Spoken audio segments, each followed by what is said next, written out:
श्री स्वामी समर्थ. आज आपण शेंगदाण्याची चटणी बनवणार आहोत. त्यासाठी शेंगदाण्याचं कूट लसूण घालून बारीक केलेले आहे. त्यात तव्यावर थोडंसं तेल टाकू आणि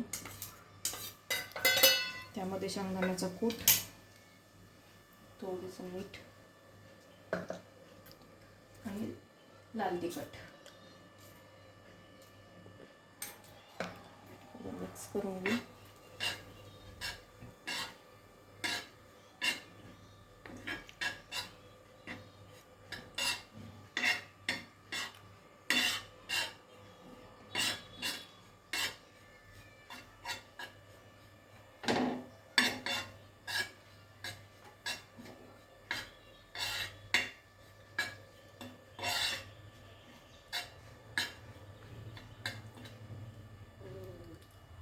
तयार शेंगदाण्याची चटणी.